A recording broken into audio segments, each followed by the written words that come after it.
Hi, I'm Anna. And I'm Ben. And we are AutoSave. Welcome to our channel. Today we're watching Attack on Titan Season 3, Episode 15. Last episode, Thunder Spears. Case and Thunder! We ended off with explosions from what I assume to be the Thunder Spears. We had this really awesome image of Reiner inside the nape of the armored titan, and you could see the spears poking down at his head, and right he next to looked him. like both probably shocked, terrified. It's hard for me to believe he dies here without Bert coming out of the woodworks trying to help. But we also had some crazy information, when Reiner was initially getting his head cut by Levi, we had the whole transfer of his conscious body from his head down to the rest of his body. That's insane. That's crazy. Right. It seems like a lot of the focus of last episode, kind of underlying focus, was about these extra things that Titan power isn't just simple, and there are other things you can do. Obviously, the hardening. Now we're learning about the transferring of consciousness, and the fact that Eren is actually a quick learner. Yeah, and they don't want to risk giving him any more time with that Founding Titan's power because they're scared of the progress that he might make. And that makes me excited to know what else he could perfect, master, or learn. And speaking about perfecting things, his whole hardening brass knuckle thing last episode was really super cool. And I will say that I think he got the better of Reiner. Yeah? Yeah, I mean, Eren himself did say that if Bertholdt hadn't, fallen over on top of them in the last bout that they had, Eren was coming out on top at the end of that. Yeah. We got a little bit of foreshadowing, I think, of a potential 1v1 between Levi and the Orangutan based off of what Reiner was saying. Or not Reiner, sorry. Based off of what Erwin was saying to Levi. Also, an insane image of Erwin standing on the dead bodies of all the past scouts. Oh, I thought you were going to talk about the stare down between him and Reiner. Was cool that too. Was also cool. But you're so right. The one of him on top of all of the bodies. And it's just this desire that he has, innately, that he is, he knows something that he wants, and he's going to do whatever it takes to get that. Not only did they show us him on top of all of those bodies of people that fought under him, but they also showed us a scene from No Regrets with Levi. Yeah. When Levi's whole thing is that he's following whatever Erwin sees that he cannot see. Yeah. I'm excited to keep going, but I'm still a little nervous. Before last episode, I was definitely how the hell are we going to win this? And obviously we pulled out big 2 stops in this past episode. And now I'm feeling a little bit optimistic, but the pawns were the only ones sent in so far from the Beast Titan side. So yeah, and the Thunder Spears were created for the Armored Titan in mind, not necessarily the Beast Titan. So we don't have a new special weapon to go up against the Beast Titan. Yeah, and it's scary thinking that we might have shown all of our cards already, and there's episodes to come.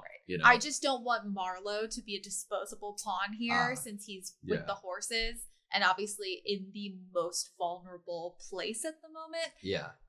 So I'm really hoping maybe this is it's his first action, and his first time being with the Titans, really. So I'm hoping that we get some impressing moves out of him. Please. We'll see. Hitch will be very upset if Marlowe dies. Yes. Didn't they say that there might have been an underlying crush there, possibly, or hinted at? And Marlowe is just kind of oblivious. Yeah. And I do. But you know what they do with people that are in love. They already messed with that couple. I do think you had a great theory a couple episodes ago about Hitch that every time we bring her up is in the forefront of my mind, and that's her being back there as just a literary device for when Annie wakes up. And I think that that's kind of inevitable, right? we talked about how we like her so much as a character, and it's kind of like, of course we're going to see her again. Like, why would you create a character like that and also still bring her up and have her dynamic with Marlowe, and now we're seeing more of Marlowe, but we also know her past with Annie and her care that she had for Annie. And Annie's also this player that is missing at the moment, is not involved because she's, as far as we know, still trapped in her hardened crystal. Yeah. And I do believe that if Annie is to come back, then that'll definitely be time that we will also get to know Hitch better. Yeah, agreed. I'm excited. I am ready to see where it goes. I'm just a little doom feeling in my What stomach. is on the back of that Titan? Yeah. Are we gonna find out? Honestly, what is like in those crates? The Scout This Titan, is not right? Demon Slayer. Yeah. I know that Nezuko is not in there. But it didn't look like one big box. It looked like it's like a barrel and some crates. What would the Beast Titan possibly, what would a Titan need or use here? I initially thought rations, but there is obviously more like camera importance on it, so I would assume it'd be something surprising, you know. But without further ado, are you ready? Yes. Sweet. I like what they do with the voices there in the singing. It's like it's like they like added like bass and lowered the pitch of it, and it kind of sounds like the Beast Titan. It gives the same like emotional difference that the last intro had when there was the talking, like, what does it mean? Yeah. What's the truth? Descent to the basement? Interesting that we're back here. Oh.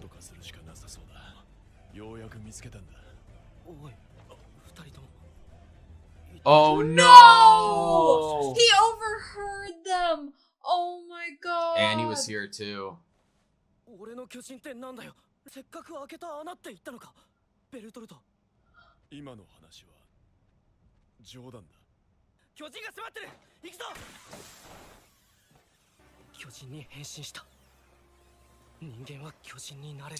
I cannot believe Marco has figured everything out before anybody else. It makes so much sense to have someone find out about them. Yep.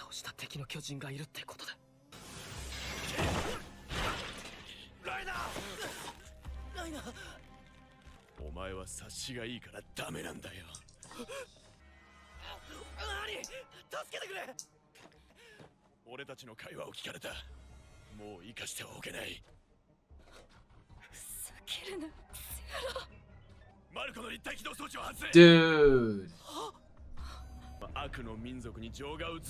To this evil race.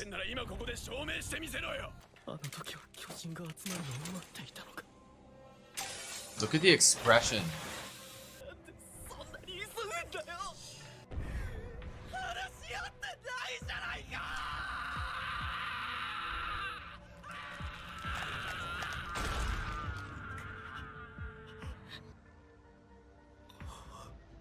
He snapped. He snapped back. He doesn't realize. Fuck.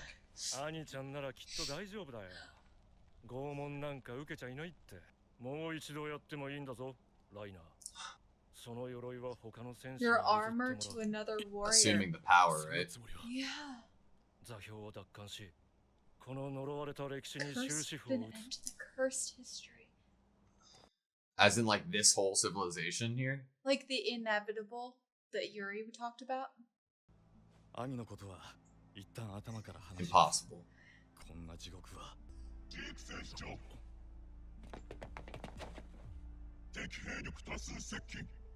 His name is Zeke? Mm-hmm. That's Scout Titan's voice.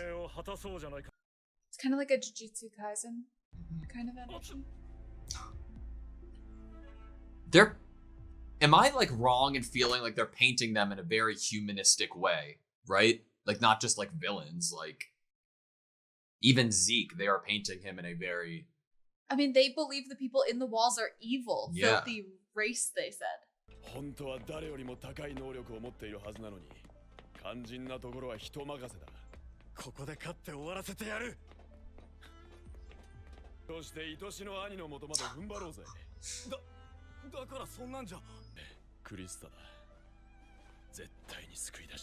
Oh, where he got injured.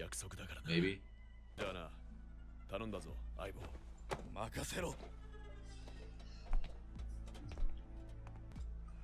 What a cool shot. So that means Berthold is. That means Berthold's where the horses are. On that side, right?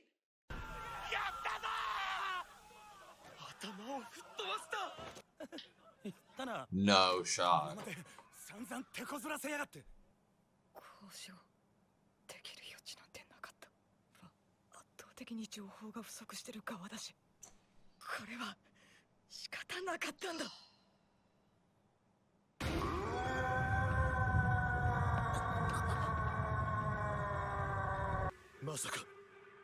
Like a call?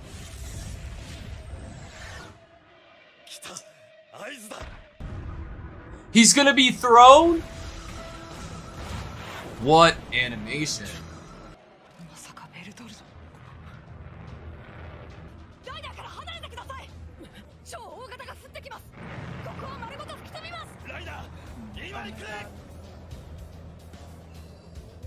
The music like went through the mid-roll.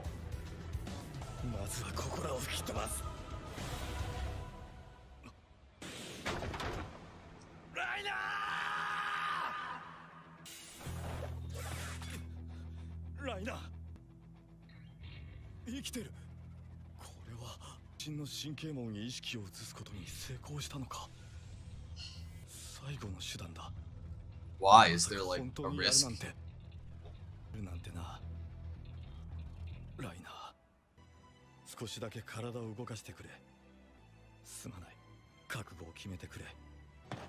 The music.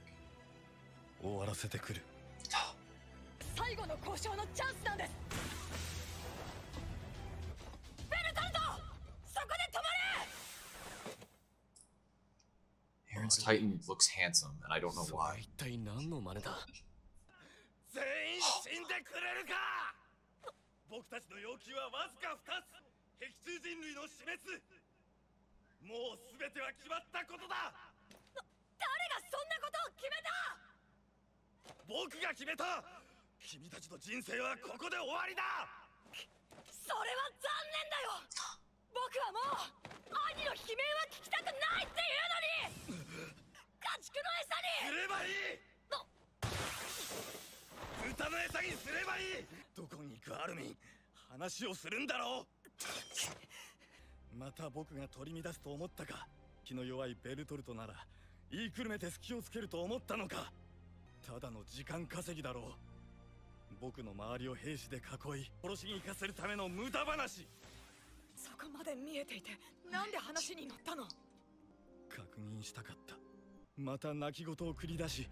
Oh! Was that his ear? Yeah. Whoo!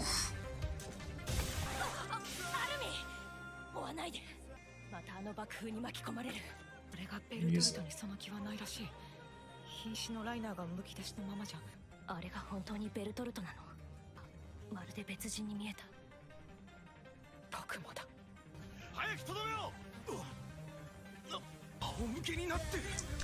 Fuck. Berthold told him to lay down.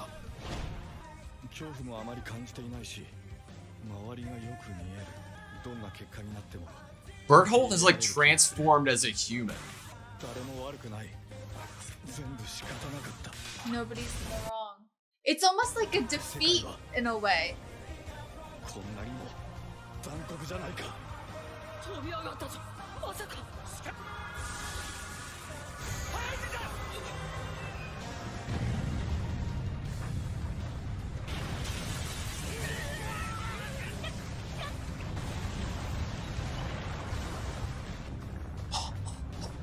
It's a good news. 大丈夫。犯人はベルトルトの近くにいた。It's like a fully controlled rod.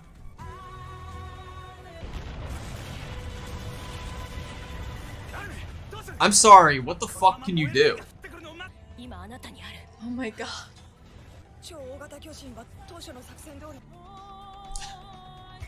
Can't believe what I'm seeing.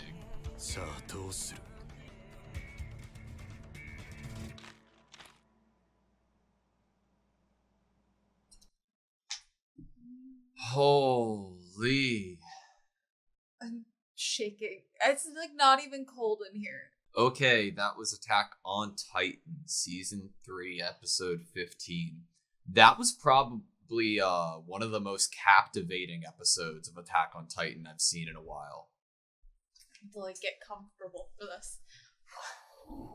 I am like shaking. Did I even speak at all? I was having trouble. Did I make any sound? I don't even know. I guess for our own sanity, start from the top, yeah? Yeah. I think since we're both so messed up right now, I think that's all we can do is just have this be more structured. Maybe. Yeah. So, something that I never knew they would actually show me was like the detailed events of what happened with Marco. I did not think we were ever. I thought that little glimpse that we got. I pieced it together enough, like to assume something, right? We assumed and understood that it was Reiner who sacrificed Marco to the Titan, and then Reiner didn't realize he had done it. We had surmised that. Yeah. From a while ago. But watching it play out in real time was hard. I was like borderline crying. Annie's part in it. Like, I remember when we saw the three of them originally in that flashback, when it was just the bits and pieces, I remember being kind of surprised by how emotional Annie looked. Yeah. Because she's this character that seems to be more cold. But really it's a lot just defense and kind of what maybe even Bertholdt was doing here at the end. Just this you already feel defeated. Yeah. So you just have to go through the motions. You just have to do whatever it is you have to do because you can't think about it anymore. There's nothing you can do. It was so hard to sit through. It was great. I'm happy that it can make me feel this way, but it was just hard. And it shouldn't come as a surprise to us that someone would have overheard them talking at some point in time, especially with them all living together for like years. I do think it's important to acknowledge the fact that we had one of the most direct instances of this side of the, I guess, I don't know. One of the best instances of clear-cut words using evil race to describe their motive. Filthy evil race, even. Yeah. Like, what? We have, been able to surmise that they think negatively upon these people, upon this race, upon this organization. Organized... I'm freaking out. The society, the civilization. Yes. But to hear it out loud and is clear cut and so for sure evil, filthy, what happened? We are here to exterminate them, basically. It's like at first we were like, why would you want to wipe out humanity if you're also humans? Are you just mad at them? And it's like now they're the spawn of the devil. Isn't that what Armin said to Bertholdt? Do you really think we're the spawn of the devil kind of thing? And Bertholdt was like, no. But they did think that, or they were told that before they came here.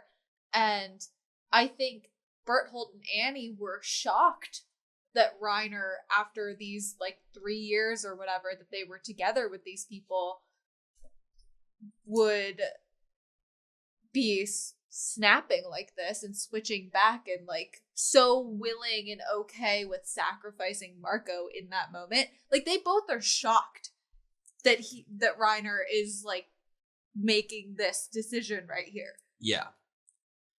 I think when it comes to like motive, not for the motive that Reiner, Annie, and Berthold are following, as well as Zeke is following, whoever is giving them this command and painting this picture, in as far as I can tell, it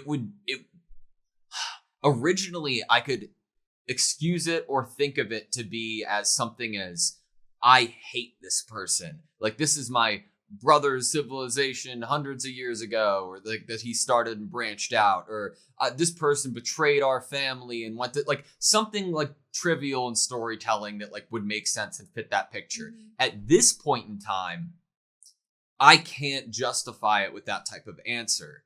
At like the way that they're talking about this evil, filthy race, I can't think anything but something to do with a prophecy. And like with how Yuri was talking about the world coming to an end, I am wondering if whoever is painted this picture for Reiner, Berthold, and Annie, and Zeke has an idea that this civilization that our characters are taking place in is going to be, true or not, the cause of the end of the world. Mm-hmm. Because there's nothing in the... There's a bunch of shady stuff and horrible stuff that has happened in the past of this civilization that we're in right now, but not enough to call them filthy spawns of the devil as far as we know. Like, we don't think it's the same place that Ymir's from, where they were injecting people, undesirables, and shoving them off a wall. I don't think that was the same place, because 60 years ago for Ymir, I don't know, it doesn't really match up with the other language. So I don't think it was Ymir's, the place where she's from. And I'm like, well, that would have been a reason to be upset with where Ymir's from, because they were injecting people and creating mindless titans. It's not just like being upset with another... But like, you disgusted by it. It's not like, in my mind, it's like, okay, you have knowledge of this other race, right? And you hate them because of reasons X, Y, Z, but you see firsthand that they're contained within walls, and their best attempts at leaving that, always, without fail, results in death. Why on earth would you put yourself at risk to go to that race and try to kill them then? There's urgency behind it. It's like once they get there, they realize that it's not just like they're hunting something in the wild as predators. They are a fox going into a chicken coop, basically. These people aren't reaching out to you at all. They are stuck here. They are not predators at all. But like, what is intimidating and horrible about cattle? A fox in a chicken coop. But the reason the fox does that is to eat to survive. There has to be a reason equal to surviving for them to go out of their way to come here to try to get the Founding Titan power back. Like Yuri, we felt like there was some form of like prophecy or future telling that he could see and understand. And in episode 10, we got that. The world's going to crumble. I would only imagine that the other side has had a similar like thought. Well, doesn't Zeke says something when they're all on the wall, which I'm sure we'll get to it. I think he uses the word cursed. Yeah. Which I think I said when he said that it sounds similar to me to what Yuri was saying.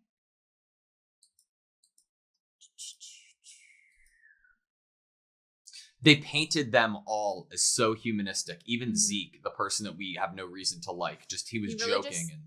Yeah. He doesn't even have the energy of a war chief. He just seems like an older gentleman, man, dude, person. Next time you lose, you give up your armor to another warrior. He doesn't seem... It's so funny because he doesn't seem intimidating in like human form. Yeah. Or anything. But... Yeah, that brings up, does that mean that they have the same way to transfer that we now know of, that is to eat? I would think so. So it's like the founding Titan power? I would think so. Oh, does that mean that as kids they all had to eat someone? No, they would have to turn into a Titan and then have that Titan eat somebody with that power. I know, but they still ate the person. As a Titan. That's still traumatizing. If they could remember it. Ymir was unhappy to learn that she had eaten their friend. Yeah, real quick, there was some dialogue. Okay, so in between the conversation between Bertholdt, Reiner, and Annie on the rooftops and how they were talking to Annie, like in my own headcanon, for some reason it felt structured in like their order of things. Like as in Reiner was in my head the one in charge, and then Bertholdt, and then Annie. And there was like a phrase, because Reiner brought up Annie's dad, and where is it? That her dad will want her to come back. If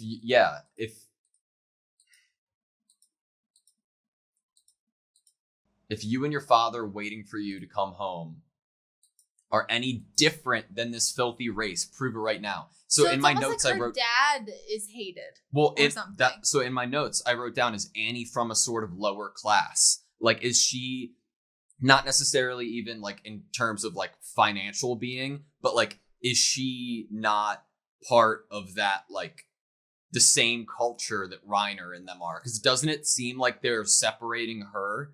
That would make sense because it doesn't seem like she was given any ability as big as Reiner and Bertholdt would have.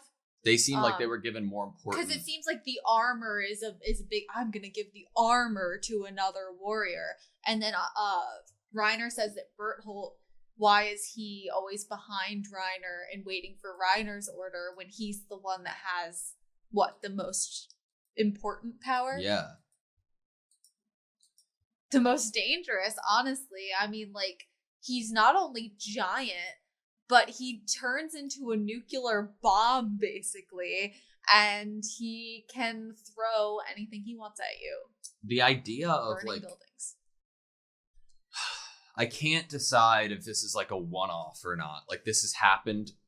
It hasn't. We know it hasn't. But like, the thought of like the process of giving your armor up to another warrior, trying to imagine how that would play out, is so weird to me.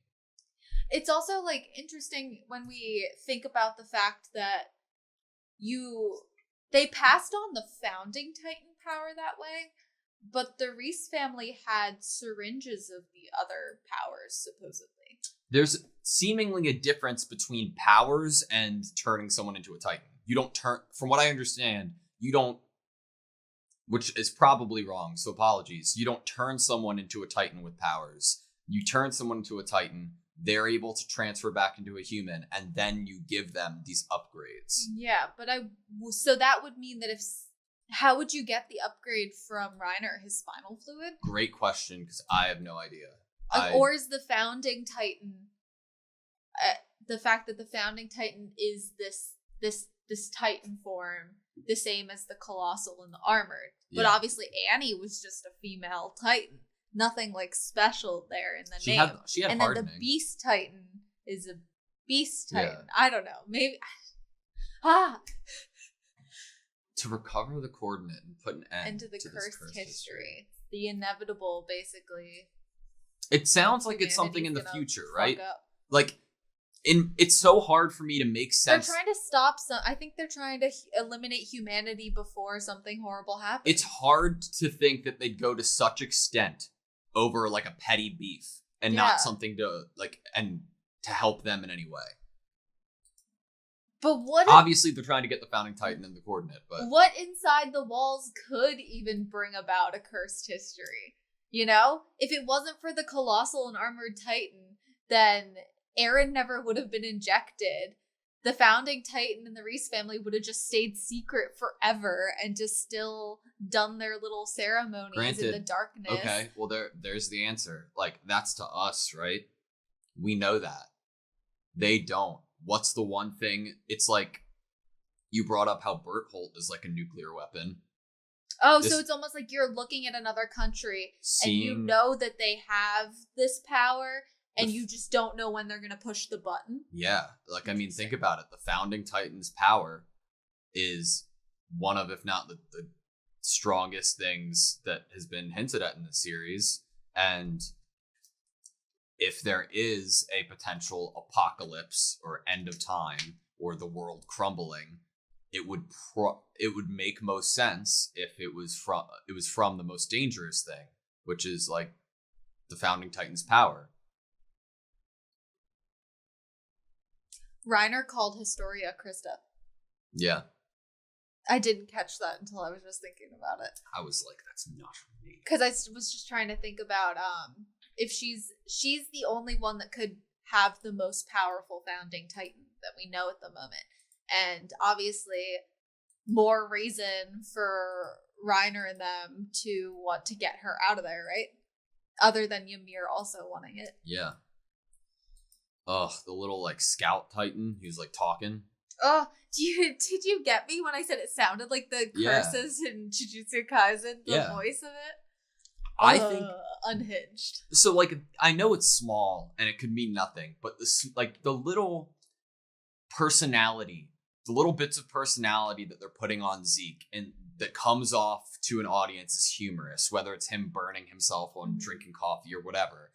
Like it, I'm like, what's like it makes me humanize them and it makes me empathetic towards them. Right. When he said hot, all I could think of is when Armin touches it and says it's still warm. So like to base it on what the time has been like. Yeah. I do think that the animation and the storyboarding this episode was the best we've seen maybe all season. I really, really liked it. Like there were so many stills that I was like, okay, this is sick. Like I was so into it. And then like Reiner hyping his boy up. There's something really specific when you see Reiner and Berthold on top of a wall. Yeah. Because it's like you can think of them that way. They are not inside the walls because they are outsiders to the walls. And what did they do? They break down the walls. And then when they admitted to who they were on top of a wall.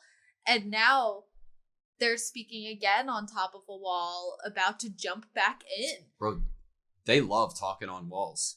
Yeah. I've never met anybody in my life who likes talking on top of walls more than Reiner and Berthold. It's their favorite place.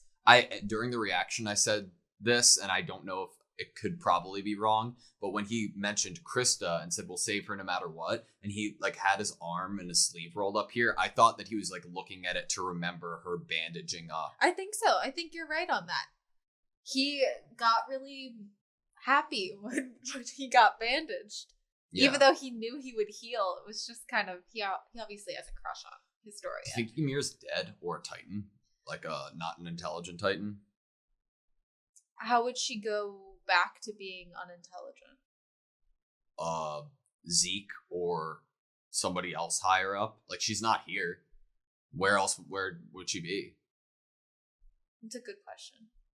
I do want to know. There was the scene of both of them like pounding each other's backs like with their like a fist bump. That was so cool. Look at that. Like how am I supposed to hate these characters? I don't hate them at all. Exactly. I'm actually so happy that Reiner's not dead because I was really worried for a moment. I was like, no shot.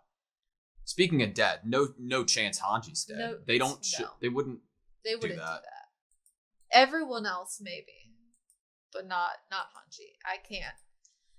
Berthold had like a huge transformation in personality in this episode. I never like realized how skilled, I guess, he was or could be. If you think about it, that's what happens when someone realizes they have nothing left to lose, basically. They snap. It's like he basically snapped in a different way than Reiner had. Yeah. But he's cold because he's realized there's nothing he can do. It's a defeat. It's like, it's almost you turn into a robot. It's like you turn off your emotions and yeah, that's basically what he did. And someone who's more calculating and less emotionally vulnerable will probably make a harsher opponent for them. Because obviously their words won't get to him. I mean, he even said to Armin, I'm aware that you're not evil. I'm aware that he said they're precious to him. These are his precious friends. He literally admitted to them that he's fully aware that he is trying to kill people he cares about. And It's scary. And he knows that they care about him and don't want to kill him. And he's like, well, what did he yell back at Armin? When Armin was like, you don't have to do this or something. And he was like, so are all of you going to just die for me then, basically? I know that's not what he said. But I'm like, I don't have it in front of me. But he basically said, well, then I'll need all of you to die. Yeah. And I'm like, what? I love Bertolt. We had the transfer of consciousness kind of before, but this is to a way different level. It was his nervous system this time, right? Yeah, but the depiction was like he transferred it into the Titan too. Like his whole nervous system, not just his human body. So earlier in the episode, when Marco caught on to Reiner and Berthold, the terminology Reiner used is like with my Titan. Is there any shot that like from season 1, when we were talking about like Dark Passenger kind of thing, is there any shot, and then like kind of going off the weird terminology of fusing with Annie, is there any shot that like an initial Titan person, like Titan, and then when a person becomes a human with the ability of the Titan, it's like that person merges with them, and there's like some sort of like dual person there. It could be like a consciousness, and then a separate consciousness of a separate being. But we do know that the physical body changes, because the founding Titan's form obviously is different. Yeah. Even though it's the same, maybe even memories. Yeah. So the armored Titan might be a pass down, like he has the memories of everyone else that was ever an armored Titan, or something like that, if it was the same thing. Like, because the Titan itself is depicted with its own brain. Like, yeah. I'm one, like, so if I was Ymir, right, and I was injected and turned into a Titan and thrown off like the wall, and then I eat Marcel and become human again, is my Titan form have some sort of memory of Marcel? Is like, would Marcel somehow be living inside? I don't know. It's so hard to understand. I'm just grasping at straws, but like, it's not that it's hard to understand, because it's not like they've given us the answers and we just can't understand the actual like truth. It's that there are still so many unknowns to how it actually works. Berthold has the greatest power of them all. That's what Reiner said. I mean, it would make sense with how big his Titan form is. Yeah, I guess. Is that the only reason that Titan has stuff on his back, is to put Berthold in a freaking barrel? I did not expect that. Like, what? No, I did not expect that. What it makes sense, place. But I got such a crazy scale of how much destruction the Colossal Titan can do in such little ease at the end of this episode. I mean, like, this town has already been destroyed quite a bit, but if you look at most of the houses, they could be patched up at the moment, you know? Yeah. And then when the Colossal comes in, I'm like, ooh, the people, when they come back home after you guys inevitably lose, are gonna have a lot of work to do. This was the line I think you were talking about? Yes. Yeah, you are precious comrades to me. I also intend to kill you. Like, and he says it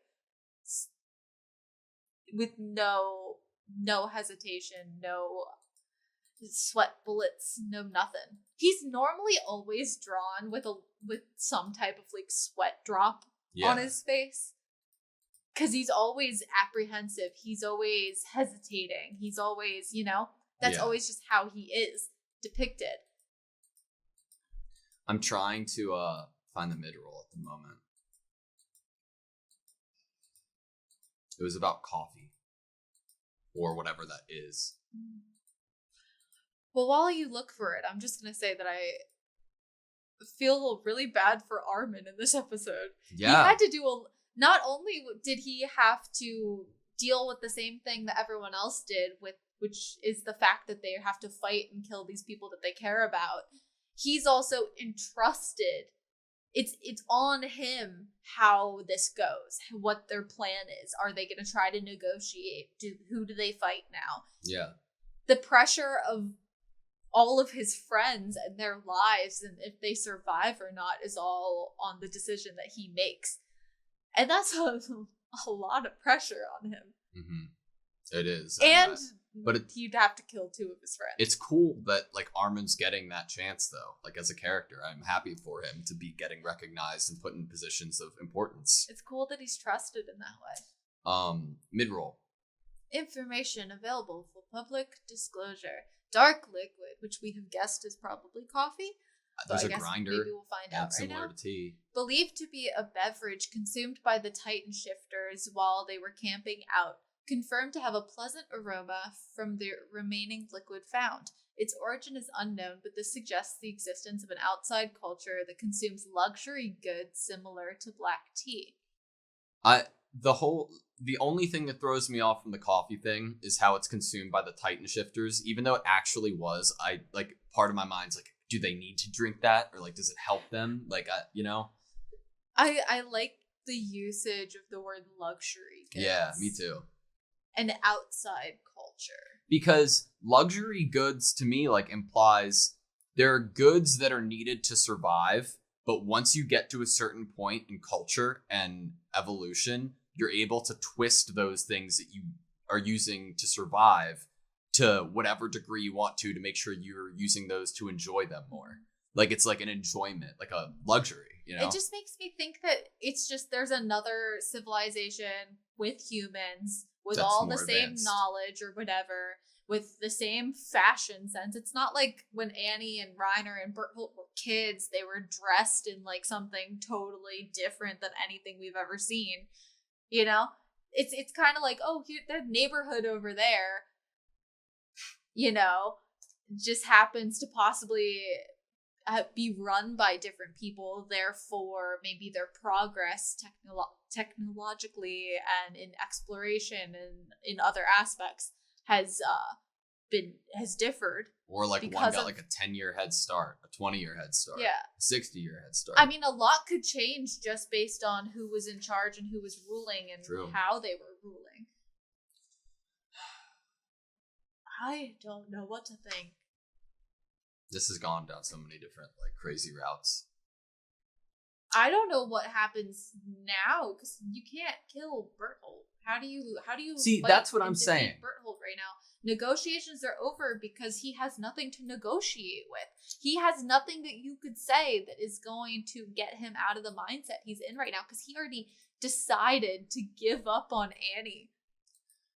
I don't know what to do. Like, don't get me wrong. Eren as a Titan is like a Titan and he's like 15 meters or whatever. He's a small boy compared to Berthold, you know? He is a small boy. And obviously Reiner is healing right now, so... Like, I don't know how you... Like, unless you use the... whatever you call it, Thunder Spears. Like, that's, like, in my mind, the best chance, but I doubt that would work. I don't really know what to suggest. I mean, like, in my head, I'm like, why don't Berthold and Reiner see the option that they could side with their friends? You know, because I'm pretty sure the 3 Titans we have up against the Beast Titan and his little posse, that we would win. Because they must feel like it's inevitable or the truth that they're told is real to some extent, and they have to put the betterment of... in my mind, the future before that. And it could also be that we've already come so far and done so much damage. Yeah. That there's no redemption here and we have to just keep going. Don't make all those people die in vain or whatever. Complete your goal for the betterment of the world or whatever you think you are doing. Yeah. Yeah. It's so...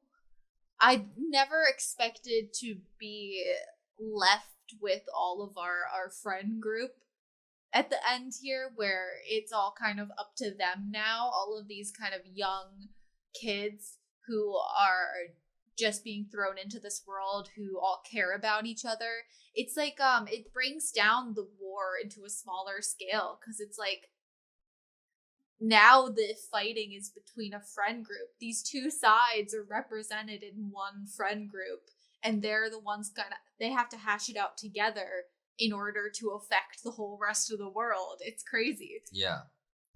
Am I wrong in assuming or thinking in episode 9 of season 2, that's the episode where Berthold, Ymir, and Reiner are on the tree branches sitting with Eren?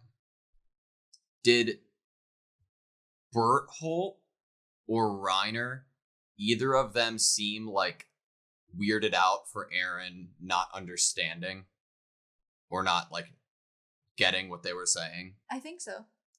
I think I vaguely remember at least a shocked face or something that he didn't.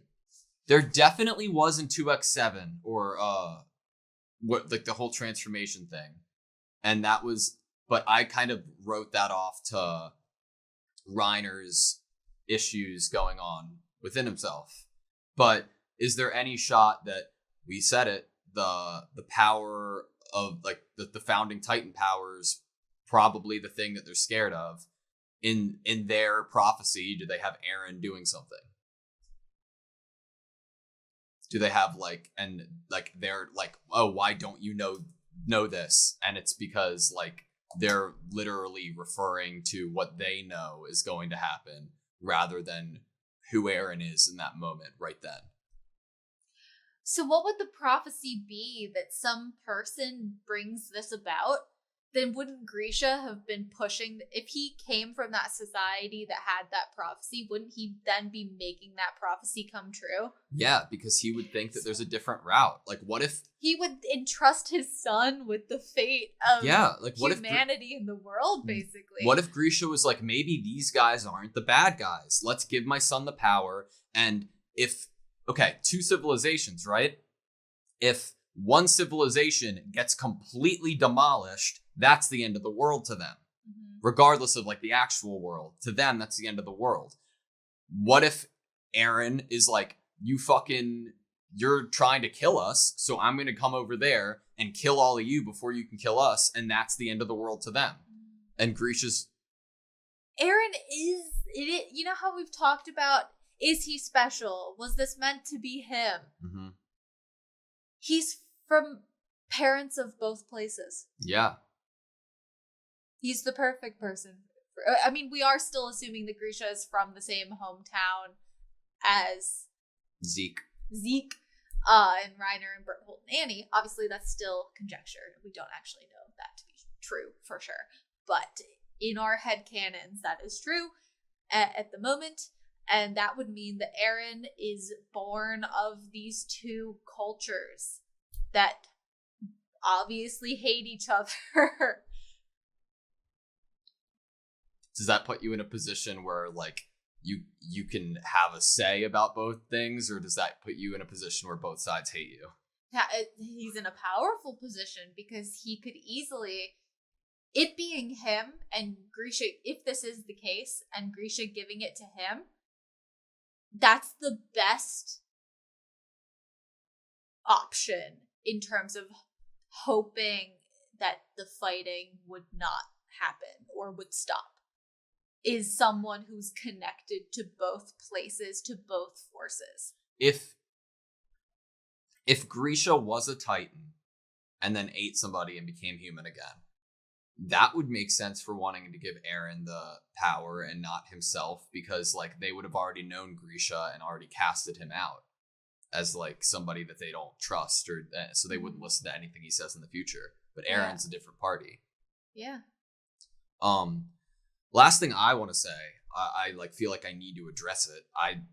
During the episode, like I don't know what's wrong with me, but I think the way Eren's Titan's drawn, he looks really handsome to me. and I've never felt that way. and I don't know what Something happened. new is stirring inside of you. Do you know what I mean? Isn't he like He's very smoother? chiseled. Yeah. In this shot specifically. He kind of looks like Mikasa. They have the same like hair, like swoop. They do. That was a good episode. I'm scared for next episode. I am too. I feel like we're setting up for the Beast Titan to possibly make a move at the very end. I think Erwin was like, "What is he thinking?" Yeah, and then the Beast Titan flicked his ear a little bit. Like, what's he waiting for? It's gonna have to be like, it's so weird seeing Levi standing there waiting and not helping with like the immediate issue because he has this mission, you know? Mm-hmm. So it's like, I'm like, when's that gonna happen? I think the Beast Titan not making a move kind of makes sense if you think about his position being called the War Chief. Yeah. Obviously, he would leave it to the warriors first. And then if they fail, he's then the he Erwin would come in. of, He's the Erwin, yeah. Of that side. Which is almost like, why aren't... Because he doesn't have an arm. I was going to say, why isn't Erwin fighting him? But Erwin would. If it came to it, Erwin would fight. Is it safe to say Levi's better with ODM gear than killing Titans than Erwin? Than anyone. Yeah. Well, maybe Mikasa. Yeah. But Levi's definitely the best. I think the Ackerman thing definitely helps. The Ackerman. All right, that's all I have. Yeah, we have some burning buildings. We have a colossal titan. We have an armored titan coming back. We have a whole Hanji squad probably being dead. Nah. So we don't. Armin is gonna have a panic attack and his head's gonna explode, and he's. I am hoping that the next episode is very good to Armin. Me too. In terms of him showing himself that he is smart and capable and a good leader. I think he needs that confidence boost that he can think clearly and objectively in the moment and figure out the right path. Agreed. You good? Yeah. Thank you guys so much for watching this video. Please like, comment, and subscribe. We hope to see you